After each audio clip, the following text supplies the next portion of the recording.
Boa noite para todos, né? O Orley já disse, meu nome é Gilcemar, não conheço a maioria, né? E nós reunimos na Igreja Cristã, que se reúne a Casa de Oração na Rua Oswaldo Cruz. E desde 83 nós estamos ali. E em 1997 nós somos recomendados à obra do Senhor. Nosso ministério é simples, né? Então, é um ministério bem pastoral aqui na nossa igreja. Nós temos cerca de 190 membros. E a gente cuida, né, de uma congregação em Palma, é uma cidade que dista 50 quilômetros de Muriaé, sentido São Paulo, né? Temos uma congregação no Patrimônio São José, é um bairro bem carente, e lá crianças pobres mesmo, e a situação lá é bem triste. As crianças se envolvem com droga, se tornam marginais. O ano passado, um dos meninos que frequentava lá, que ia no acampamento, morreu, né, levou 5 tiros, morreu, foi muito triste. E domingo passado morreu um moço lá de 40 anos, né? Luizinho, era nosso aluno lá. Um outro lá que frequentava também, acho que tem 16, 17 anos, deu uma paulada nele, uma brincadeira boba e deu uma hemorragia e ele morreu. Então, assim, a gente está num lugar bem difícil, sabe? E está parado agora por causa dessa pandemia. A gente vai retornar daqui uns dias. Sempre tem lá 20, 30 crianças. A gente vai fazendo aquele trabalho há muitos anos ali. Precisa de muito cuidado, pastoreio e assistência social também. Então, estejam orando por esses ministérios, ali em Palma, na igreja local, patrimônio. E também tem 3 anos que nós estamos fazendo um trabalho, não sei se o Orley sabe, ou já deve saber, ali no Vale do Mucuri. É uma região nordeste de Minas, paralelo ao Vale do Jequitinhonha. E nesses 3 anos de muita luta, né, juntamente com alguns irmãos lá da Casa de Oração do São Joaquim, Rosane, então, na verdade, eu que os auxilio, né? E não são eles que me auxiliam, eu que auxilio, porque eles vão lá mais do que eu. E semana passada nós estivemos lá. E já tem uma casa de oração, fizemos uma casa de oração, e muitas pessoas se converteram, a gente reúne lá com 50 pessoas ou mais.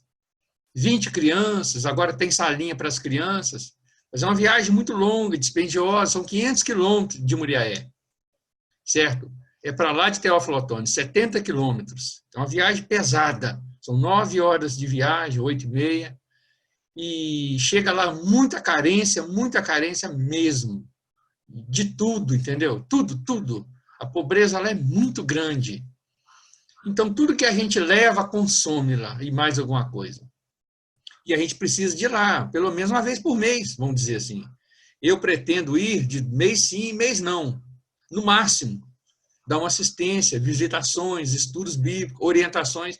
Eles não sabem nada da Bíblia. É um neopentecostalismo que às vezes reina lá, a pessoa não sabe nada da Bíblia, nem Bíblia tem. Então, é muito triste a gente constatar este fato, que às vezes tem algum trabalho, mas esse trabalho é um trabalho, vamos dizer assim, quase que indigno em relação a essa proposta de ensinar a Bíblia, entendeu? Acolhe, tal, mas eles não conhecem nada. Eles cantavam a música de Zaqueu, mas não sabiam que era Zaqueu, não fazia ideia que Zaqueu era um personagem da Bíblia. Como Zaqueu, eu quero subir, mas não sabia ideia, não tinha ideia quem era Zaqueu. Quando eles ouviram a palavra do filho pródigo, o irmão falou lá, eles ficaram encantados, nunca tinham ouvido aquela história. Então, o nível é um nível baixo demais. Eu preguei lá sobre a esposa que é a mulher de Ló, que numa igrejinha lá. Depois da igrejinha, o pastor me chamou e falou: onde fica isso? Que eu nunca ouvi essa história. Pediu que eu registrasse para ele onde fica a história na Bíblia da mulher de Ló, que nunca tinha ouvido aquela história tão linda. O pastor deles. Então, quer dizer, a gente tem que trabalhar, a gente não pode fechar os olhos diante de toda a necessidade. Estão fazendo uma horta lá agora, construímos uma casa para uma pessoa, vamos construir um cômodo, mais um outro banheiro numa outra casa e uma outra casa. Devagarzinho. A gente arruma as ofertas, Deus vai abençoando e nós vamos construindo lá. Tem muita coisa. Depois eu passo umas fotos para o Orley e ele mostra para vocês, no grupo de vocês, para vocês conhecerem um pouquinho do trabalho lá, tá bom? Por que eu estou falando isso? Que assim vocês vão familiarizando mais comigo e com o nosso ministério. Se vocês ouvirem alguma coisa aí, saibam que a gente está tentando levar essa palavra com dignidade àquele povo tão carente. Mas é um amor de povo, certo? Tem um quilombo, onde a casa de oração está ali, onde a gente fica, tem um outro quilombo próximo e uma aldeia, agora 2 aldeias indígenas, porque separaram, mas era uma aldeia. E tem índios que se converteram, é um trabalho diferente, entendeu? É algo que eu fui pego de surpresa 3 anos atrás, eu não tinha expectativa de um ministério desse. Mas estamos envolvidos ali e carecemos das orações demais, porque prolifera, converte muita gente. Já esse ano batizaram 8 pessoas. A minha igreja vai batizar 8 pessoas, que é para ligação uns 10 anos. Então, lá não, batizou num ano só. E tem uma gente querendo ser batizado, quer dizer, a gente tem que cuidar disso, tem que tomar muito cuidado, porque você sabe como funcionam as coisas. E exige muito, muito. Então, que vocês estejam lembrando da gente, nessas orações, colocando o nome da gente, lembrando desse projeto, ali no Vale do Mucuri, tá bom? Eu agradeço desde já, que conto com as orações de todos vocês. E, nessa ocasião, eu poderia até ter falado um pouco mais sobre isso, sobre família, sabe? Sobre missões. Mas veio na minha mente compartilhar alguma coisa sobre família com vocês. Por quê? Porque a família é a nossa preocupação maior. Todo ano a gente preocupa com família, tem um mês de família aqui em Muriaé. Antigamente era no final de semana, passou por uma semana, ficou um mês inteiro. E nesse mês a gente trabalha muito, evangelizando, discipulando, trabalhando com as famílias, em relação a filhos, pais, cônjuge.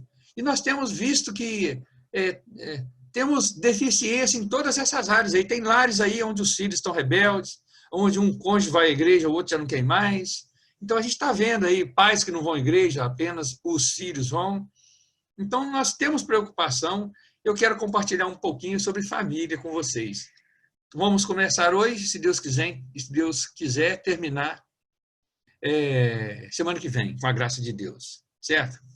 Mas a primeira coisa que eu quero destacar é que quando a gente pensa em família, a gente fala de lar. Por quê? Porque a família é a primeira instituição divina criada por Deus. Não é uma instituição criada pelo Estado ou pela sociedade. Mas a família é uma instituição elaborada e criada por Deus antes de todas as coisas. Antes de tudo, Deus pensou e criou uma família. E eu posso dizer e assegurar que a família é o paraíso, onde os pais e os filhos se harmonizam de uma forma muito especial. Por isso, aqui em Muriaé, nós comemoramos o mês do lar, né? E a palavra lar, ela é de origem latina. Sempre que os romanos de posse construíam as suas casas, né? Eles faziam a sua lareira. E era um espaço nobre, uma sala com lareira, onde os componentes daquele lar podiam se assentar, se aquecer e se confraternizar. Depois de um dia ou depois de uma semana, né, de atividades, a família se reunia naquele lugar especial e eles confraternizavam, se alegravam, choravam, naquele que ambiente tão maravilhoso. E aquele lugar muito especial. Então, daí essas iniciais, lareiras iniciais, formam essa palavra tão linda, que é lar. E lar dá a ideia de família o quê? Unida. Lar não é uma bela casa, simplesmente. Lar é muito mais do que isso. Certo? Certa vez uma família custou muito a construir uma casa, uma bela casa. E o menino estava muito feliz, porque agora ele tinha uma casa nova. E eles saíram juntos, quando voltaram, a casa havia pegado fogo. E eles somente ficaram olhando aquele incêndio, e quando terminou, viraram as costas, de mãos dadas, o menininho no meio, foram caminhando, chorando. E o menino falou assim: papai, nós ficamos sem a casa, mas não perdemos o nosso lar. Quer dizer, ele considerava o pai e a mãe aquele aconchego, aquela certeza, aquela fé, esperança. Aquilo era o lar. A casa linda não é o lar. Sabe, então é importante a família sentir isso, viver independente de como seja a casa, que seja um lar. Então essa palavra é muito inspiradora, certo? Agora, vamos imaginar que o nosso lar dependa de algumas coisas para que seja um lar muito abençoado. Vamos imaginar aquela casa romana, um dia, uma noite fria, e aquela chama acesa lá naquela, né, daquela lareira. E a gente pensa, enquanto ela estivesse acesa, ela iluminava todo o ambiente, aquecia, proporcionava um lugar para comunhão. Então era tudo de bom. E as pessoas tinham que cuidar para não apagar, certo? Tinha que alimentar aquela lareira para que ela pudesse produzir muita chama. Agora, quando apagasse, era hora de recolher. Cada um ia para o seu lar. Mas enquanto ela estava acesa ali, o lar estava reunido ao seu redor. A gente pensa que existem coisas que contribuem para o aquecimento desta lareira, coisas que contribuem para que o lar seja um lar quente, iluminado, abençoado. Mas, ao mesmo tempo, tem muitas coisas que contribuem para o apagar dessas chamas, para o esfriamento desta comunhão. E nós vamos pensar nessas duas coisas, aquilo que contribui para manter acesa as chamas do nosso lar e aquilo que contribui para apagar as chamas do nosso lar. E nós vamos começar pela má notícia, né? Nós vamos começar pensando em coisas que acontecem, que entram, que existem em nossos lares, que estão, infelizmente, contribuindo para o apagar dessas chamas, fazendo do nosso lar um lugar árido, inóspito, um lugar impróprio para desenvolver uma família cristã. Gente, Deus espera que os nossos filhos sejam encaminhados à sua presença, mas Ele não espera isso na escola dominical, Ele não espera isso na reunião de evangelismo, não. Ele espera que nos lares, nas nossas casas, cada componente, cada criança, adolescente, jovem, sejam encaminhados até o Senhor Jesus. Mas os nossos lares não funcionam mais dessa forma. Por quê? Porque esse lar está enfraquecido. Suas chamas já não brilham mais e não aquecem e não proporcionam um lugar de desenvolvimento.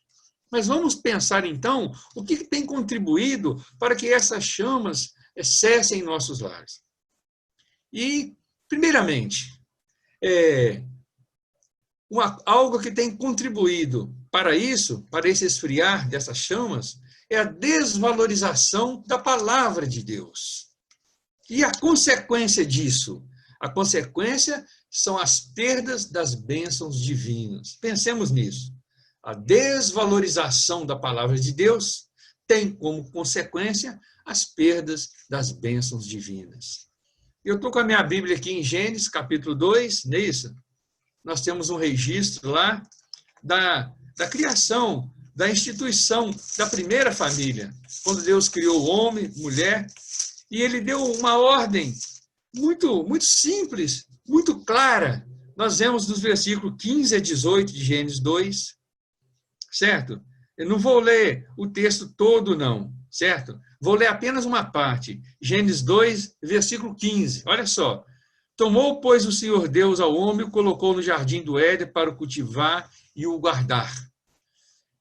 E lhe deu esta ordem. Agora, muito bem. A ordem nós sabemos que ele poderia aproveitar de tudo, comer de tudo, alimentar-se da árvore da vida, mas não comer do fruto da árvore do conhecimento do bem e do mal. Se comesse dela, morreria. Mas ele deu tudo, deu um paraíso para o homem. Mas uma ordem que ele deveria prestar atenção. Ele foi colocado no paraíso, um lugar fantástico, não temos ideia, para cultivar e guardar. Então, o paraíso era o lar deles. Pensa bem, que lar maravilhoso. Mas quando nós casamos, vamos falar a verdade, o nosso casamento não é um paraíso? Pensa bem, aqueles primeiros dias, aqueles primeiros momentos, Pode ser num apartamento pequenininho, pode ser em qualquer lugar, uma mansão, não importa. Nós, eu, a minha esposa, o casal, o cônjuge, aonde nós estamos é um lar maravilhoso, é um paraíso. Eles estavam no paraíso, mas com a missão guardar e cultivar. A ordem era simples demais, fácil de ser compreendida.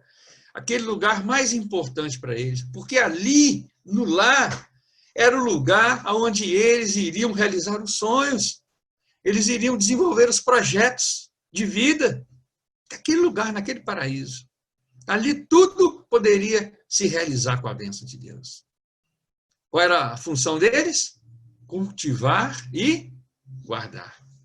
Mas, infelizmente, o que nós lemos no capítulo 3 lá? Capítulo 3, versículo 1. Mas a serpente, mais sagaz que todos os animais que o Senhor Deus tinha feito, disse à mulher. O que aconteceu ali? Uma serpente entrou. Satanás entrou naquele paraíso. Satanás entrou naquele relacionamento entre o homem e Deus. Como que ele entrou? Como que eles não viram? Um elemento estranho penetrou ali, sorrateira e despercebidamente. E eles nem notaram. Por quê? Não vigiaram. Eles agiram de forma imprudente. Vigia, toma conta da sua casa, toma conta do seu lar, porque senão vai entrar aí elemento estranho e, olha, vai acabar com a sua família. Acaba com os lares, acabando com os lares, acaba com as igrejas, acaba com a sociedade. E aquele elemento estranho os induziu a acreditar em sua palavra. E acreditaram em Satanás, ao invés de acreditar na palavra de Deus, o Deus que os amou, que os criou, que fez aquele paraíso, que os colocou ali de uma forma tão espetacular, eles agora dão ouvido a Satanás. Eles agora preferem acreditar naquele elemento estranho que não deveria estar ali, não poderia estar ali definitivamente, se eles estivessem guardando, cultivando devidamente aquele paraíso. Qual foi a consequência? A consequência foi a pior de todas. O pecado entrou no mundo e a raça humana contaminou-se. E ao homem está condenado aqui à perdição eterna. Se não aceitar o Senhor Jesus, se não se converter, se não tiver um encontro com Cristo, pronto. A consequência é a perdição, a morte eterna. Deus resolveu isso, enviando o seu Filho, anulando o efeito do pecado, do veneno de Satanás, injetado em toda a humanidade. Mas foi uma tragédia. E a consequência, além desse pecado, além de tudo, foram expulsos do paraíso. Perderam aquele ambiente maravilhoso. Quando os filhos deles nasceram, nasceram fora do paraíso. Os filhos daqueles pais poderiam ter nascido no paraíso. A gente pensa assim. Mas não, os filhos nunca puderam ir lá. Eles só conheceram o paraíso de história. Seus pais contando como era, mas as criancinhas nunca, o sonho delas era voltar para um lugar daquele, não tinha jeito mais. Acabou, estragou tudo. Por quê? Porque desvalorizaram a palavra de Deus em detrimento da palavra de Satanás. É triste demais. Acreditam em tudo que estão falando por aí, mas não creem no que a Bíblia diz. Qual é o nível do relacionamento com a palavra? Então, veja bem, a desvalorização da palavra de Deus tem como consequência a perda da bênção, a expulsão do paraíso. E no início, é um paraíso o relacionamento, mas quando não se atentam à palavra de Deus, aquele paraíso vira um lugar terrível, hostil. Então, vamos nos atentar ao ensinamento da palavra de Deus, a sua preciosidade. Porque isso apaga a chama do nosso lar. Outra coisa que apaga a chama do nosso lar é a omissão em relação aos problemas familiares. E tem como consequência a tragédia. Você não percebeu o que está acontecendo. Você não se interessar sobre aquilo que está acontecendo dentro da sua casa, no seu lar, com a sua mãe, com seu pai, com seus filhos, seu irmão. Seu interesse é limitado. Então você vai levando. E quando você vê, a tragédia já aconteceu. E foi exatamente isso que aconteceu no capítulo 4 de Gênesis. Já fora do paraíso, expulsos do paraíso, Adão e Eva tiveram filhos. E o primeiro dele, Caim. E nós sabemos que há um triste relato do primeiro fratricídio da história da humanidade, ou seja, uma morte entre familiares. Certo? Caim matou Abel, o seu irmão. Um homem justo, um homem bom, temente a Deus, foi morto por esse indivíduo tão cruel. Algo tão terrível, dificilmente aconteceria da noite para o dia. A gente lê a história e a gente pensa que o negócio aconteceu assim. Não pode ter sido, eu não acredito. Eu não acredito que aquilo começou no domingo, quando eles foram levar a oferta, e naquela semana tudo terminou. Eu não acredito nisso, não. Certo? Isso não acontece assim, não. Eu penso que os pais eles não se atentaram ao péssimo caráter formado no seu filho mais velho. Eles não prestaram atenção que aquele menino mais velho é problemático. Aquele menino mais velho tinha um caráter muito mal formado. Ele era violento, arrogante, inescrupuloso e totalmente amargo. Tudo isso debaixo dos olhos dos seus pais. E quando eles abriram os olhos, era tarde demais. Eu falei com vocês que o rapaz morreu ali no Patrimônio, ex-aluno nosso, mora em frente à casa de oração, Luizinho alcoólatra. E tinha um outro que é um rapazinho de 15, 16 anos. O que já tem um ano e pouco, nós estamos vendo o marginalzinho que ele está se formando. Marginalzinho mesmo, roubando, ameaçando os outros, batendo nos bêbados, e agora deu uma paulada no Luizinho e matou ele. Olha, era de imaginar que ele fosse fazer uma coisa dessa. E é de imaginar que ele vai matar outros ainda. Tudo indica que ele não vai durar muito também, não. Metido, né? Violento, assim.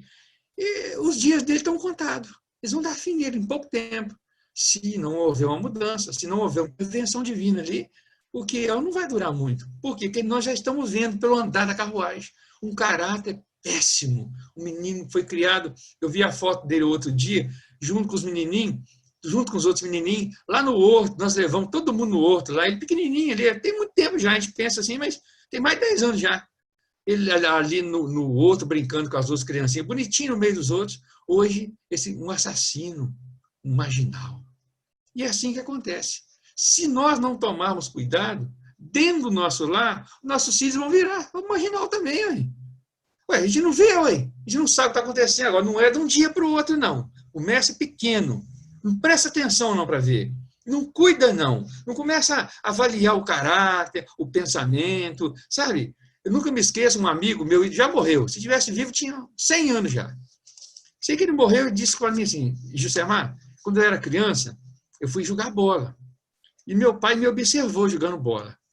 E depois que eu joguei bola, aquela partida foi muito ruim. Depois que eu joguei, ele me chamou lá em casa e falou, meu filho, você viu aquela entrada que você deu naquele menino? Ah, papai. E ele também me deu um pontapé. Falou, meu filho, se aquela entrada pega, você matava aquele menino. E se você continuar assim, ele era muito bravo, você vai ser um assassino cedo na sua vida. Olha bem, o pai falou com ele. Um homem da roça, um matutão, negócio de 70 anos, 80 anos atrás, gente. Quase 80, mais de 80 anos atrás. O pai falou isso com ele. Se você continuar assim, você vai ser um assassino. Dizer que aquelas palavras do pai, aquilo caiu como uma flecha no coração dele. Dizer que tomou uma atitude, mudou, parou com aquela violência, aquela braveza dele. Ele era um homem bravo, mas um homem controlado. Eu percebi que aquela índole dele, sempre bravo, assim, a gente percebia aquilo, mas um homem que graças a Deus, conseguiu controlar sua personalidade controlada. Então, é muito importante a gente observar o nosso companheiro, a nossa companheira, observar as pessoas que nós amamos ao nosso redor e ajudá-los nessa boa formação do seu caráter. E os pais ali, eu penso, gente, Caim morreu, matou o irmão daquela forma, onde estavam os seus pais? Não fizeram nada, não avisaram, não tomaram cuidado? Será que são tão inocentes? Eu penso que eles tiveram a sua parcela de culpa, sim. Devemos estar atentos ao desenvolvimento dos nossos filhos. Não somente desenvolvimento físico, que te leva no médico, paga academia, aula de isso, de natação, aula de não sei o quê, não é isso? Paga tudo. Bicicleta a gente compra, skate, capacete, para os meninos, sabe? Ficar em forma, ser bonito. Mas e o desenvolvimento espiritual, social, intelectual? Estamos acompanhando de perto? Às vezes não. Então, quando nós não acompanhamos esses desenvolvimentos, olha, eles podem desenvolver um mau caráter, um caráter mal formado. Temos que acompanhá-lo bem de perto. Temos que fazer parte da vida dos nossos filhos. Mas, para isso, precisamos ser amigos, pessoas em quem eles podem confiar.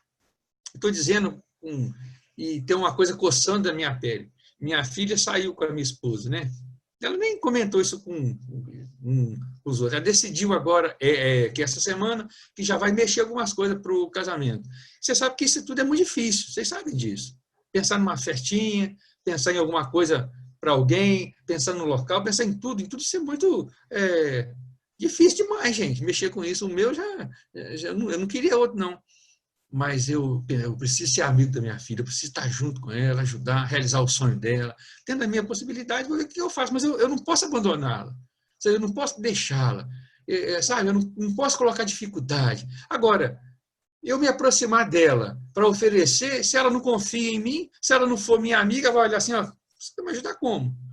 Então, eu preciso ser amigo da minha filha, eu preciso ter crédito com ela, eu preciso que ela me ame, eu preciso que ela confie em mim.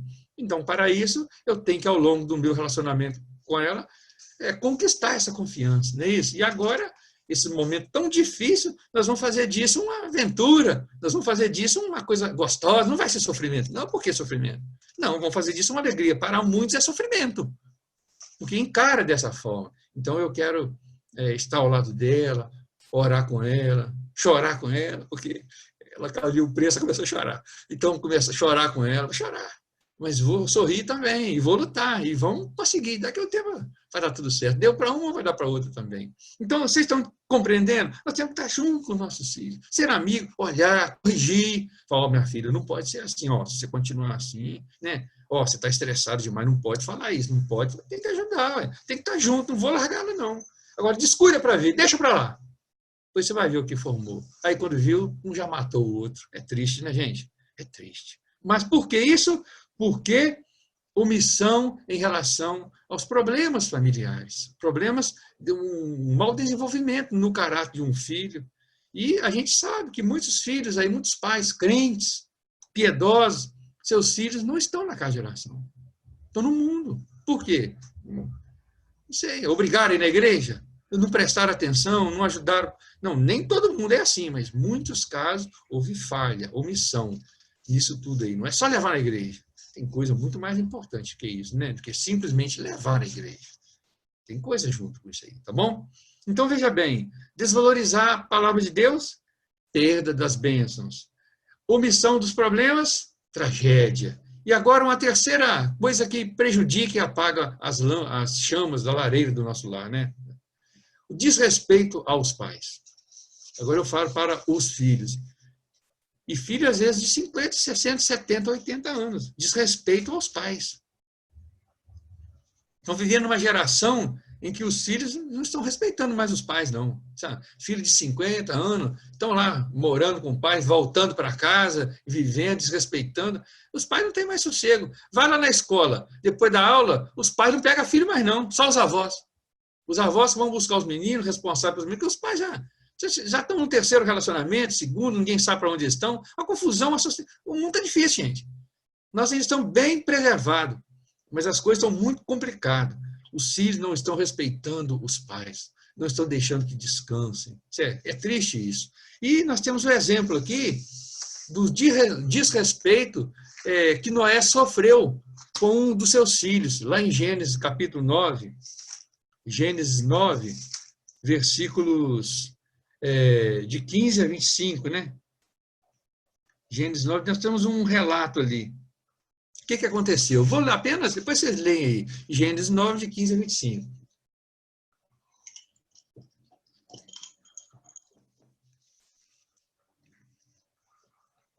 Este é o triste relato de Cã. Cã é um dos filhos de Noé. Noé foi, depois de Cristo, né? Diz que o evangelista mais bem sucedido. Ele ganhou os 3 filhos, né? Ganhou os 3 filhos, as 3 noras, a esposa, toda a família. Ele ganhou toda a família, não é isso? Salvou toda a sua família. Mas um desses filhos aí, ele era diferente dos outros. Como é que pode criar do mesmo jeito, passar pela mesma experiência? Como é que sai um menino desse? Como é que sai? Eu pergunto. Como é que sai? Não sei, ué. É assim mesmo. Não me pergunta como é que sai um menino desse aí, não, que não tem jeito, não, hein? Mas nós temos que estar mais atento ainda. O que aconteceu? Depois que Noé saiu da arca, plantou uma vinha e fez uma bebida. E, infelizmente, se embriagou dela, né? A alegria era tanta, a felicidade era tanta, que ele se embriagou. E seu filho, Cã, vendo descomposto em uma tenda, não acudiu o seu pai. Pelo contrário, difamou aos seus irmãos. Seus irmãos foram lá e acolheram seu pai devidamente. E passou a embriaguez. Que maldade daquele filho. Ao invés de resolver o problema, difamou seu pai, né? Mas quando o pai acordou, ficou sóbrio, ele soube de tudo. Contaram a história para ele. Então, ele externou grande decepção em tom de maldição contra Cã. Certo? E ele diz assim, Canaã seja servo de Sem e de Jafé. Ou seja, a maldição dizia o seguinte, Cã, o seu descendente, os seus descendentes, a sua descendência, Canaã, será serva dos seus irmãos, de Sem e de Jafé. Pensa bem, a maldição ali de um filho, por quê? Porque ele simplesmente não honrou o seu pai. Um homem daqui, não era qualquer pai não, gente. Noé foi o pai. Noé foi um super, hiper, mega pai.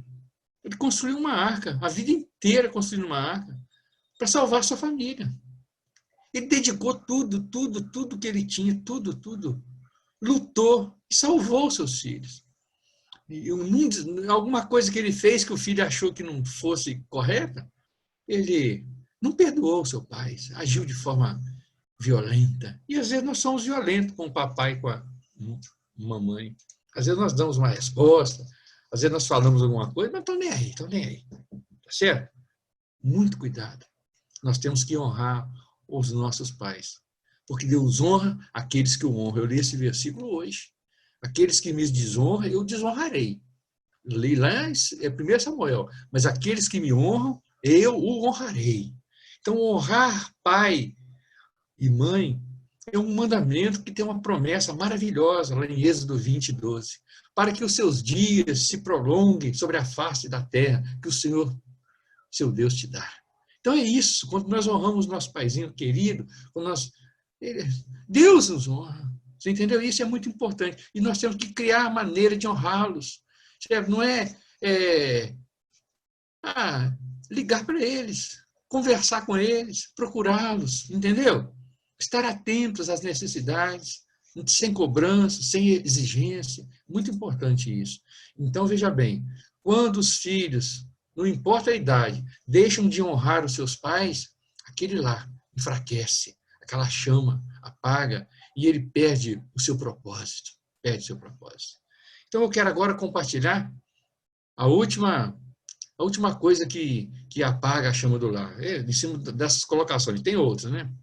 Falamos sobre o desrespeito aos pais, que traz maldição. E, por último, a desvalorização do Senhor, em detrimento dos filhos. A consequência? A abominação. Quem na Bíblia você conhece que valorizou mais os meninos do que a Deus? Todo mundo sabe. Sacerdote Eli, grande exemplo. Um exemplo péssimo, negativo. Esse homem, Deus confiou Samuel a ele, e ele cuidou de Samuel, vingou Samuel. Mas os seus filhos não. Que atitude horrível. Então nós precisamos da bênção do Senhor para criar os nossos filhos com sabedoria. Não a gente cria um bem e o outro mal. Precisamos muito da sabedoria de Deus. E nós lemos isso lá, 1 Samuel, capítulo 2, versículo 12, versículo 29. Então, veja bem, compartilhamos aqui 4 histórias. A primeira no Éden, a segunda fora do paraíso, Caim e Abel, depois com Noé, e agora com o sacerdote Eli. O que acontece? O sacerdote Eli descuidou. E ele tinha 2 filhos, não é isso? A história dele é muito trágica. Os seus filhos, né, os versículos do capítulo 2 de 1 Samuel, versículo 12, diz assim, ó, eu vou ler alguns versículos isolados aqui. Ó, 1 Samuel 2:12. Eram, porém, os filhos de Eli, filhos de Belial, e não se importavam com o Senhor. Belial, Baal, filhos da idolatria, filhos, os cultos desses deuses eram cultos de sensualidade. Então, ele era esse tipo de gente, certo? Esse tipo de gente. E o versículo 29 diz o seguinte, uma parte dele aqui, ó, finalzinho, porque honras a teus filhos mais do que a mim. O capítulo de 1 Samuel 2, o finalzinho do 29. Então, os filhos dele eram filhos de Belial. E o sacerdote honrava mais os filhos do que a Deus. Então, os filhos dele viviam na idolatria, na violência, profanação sexual e cerimonial. Eles roubavam aquele alimento que era para ser ofertado ao Senhor. Eles pegavam a parte indevida. Havia ali orgias sexuais na porta do templo. Tão terrível, certo? Esses eram um dos pecados praticados pelos filhos do sacerdote Eli. A gente lendo a história, a gente percebe que o sacerdote Eli, em determinado momento, até que os advertiu. Versículo 23 a 25, ele adverte os seus filhos, mas sem sucesso. Ele não disciplina os seus filhos. E lá no capítulo 3, versículo 13, aí o registro é mais claro. Você entendeu? Ali é mais claro. Diz assim, filhos se fizeram execráveis e ele não os repreendeu. Capítulo 3, versículo 13, o finalzinho. No início, ele chamou atenção. Mas depois que o negócio avolumou, ao invés dele tomou uma postura de um sacerdote, de um servo de Deus, não. Ele não fez nada, não repreendeu mais, parou, cansou. Porque estava velho? Não tem idade para isso não, hein? Não está cansado? Vai descansar. Está doente? Vai tratar, hein? Então, não tem desculpa para nós não agirmos, cuidar da nossa família, cuidar dos nossos filhos. E qual foi o resultado? Qual foi o resultado dessa frouxidão, dele preferir os filhos do que a Deus, dele esquecer o compromisso com o Senhor e fazer um compromisso. E ele aproveitou também, que os filhos roubavam comida, comia muito, bebia muito, e ele também nós vemos que ele aproveitou aquilo também. Certo? Ele não achou muito ruim, não. Resultado. Numa determinada ocasião, numa guerra, os filhos foram responsáveis pela morte de 30 mil israelitas. Sem contar que eles também morreram, Ofni e Finéias, os dois morreram. E a arca do Senhor foi tomada pelos filisteus no mesmo dia. Olha bem, que tragédia. Olha bem que coisa horrível. 30 mil pessoas morreram sob a liderança daqueles dois inescrupulosos. Eles morreram. A arca foi tomada. E correram e deram um relatório para o sacerdote Eli. Quando ele soube de tudo isso, ele sentado numa cadeira, já velho, com 98 anos de idade, pesado e cego, caiu da cadeira, quebrou o pescoço, morreu. Olha que triste sorte. Que fim de uma família que colocou os interesses próprios em primeiro lugar, uma família que desconsiderou o Senhor. Então, é por isso que eu digo, a desvalorização do Senhor, ela traz o quê? Abominação para os nossos lares. E nós? 4 exemplos negativos. Vamos ficar só nesse. Se Deus quiser, semana que vem, tem os positivos, né? Eu prefiro esses. Mas esses aí ministram muitas lições para nós. Filhos, netos, sobrinhos, crianças que nós lidamos com elas, estão ao nosso redor. Pessoas, jovens, casais, que nós amamos, estão constituindo família, nós temos que aconselhar. Nós temos que interagir com eles e nós temos que não ser omissos, mas nós temos que ser bem presentes. Nós temos que auxiliá-los para que esses lares, que se dizem lares cristãos, sejam de fato cristãos. Que cada lar, o meu, o seu, os lares que compõem a nossa igreja é um lar. Que cada lar cumpra o propósito da sua existência. Um lar, uma lareira, um lar que proporciona iluminação, proporciona aquecimento, proporciona ambiente para desenvolver, para sonhar e para realizar os sonhos. e para cumprir o projeto de Deus para os lares, que é encaminhar cada componente à presença do Senhor Jesus. E cuidar para que essas coisas não venham apagar essa chama, essa lareira, e o nosso lar ficar um lugar impróprio para se viver. Deus nos abençoe, Deus nos ajude, que está orando nesse momento. Nosso Deus e nosso Pai de amor, o Senhor tem nos dado de presente um lar. Isso foi muito bom, muito generoso conosco. Nós precisamos de manter acesa as chamas desse lar, para que os nossos lares cumpram o propósito e o projeto que o Senhor tem para nós.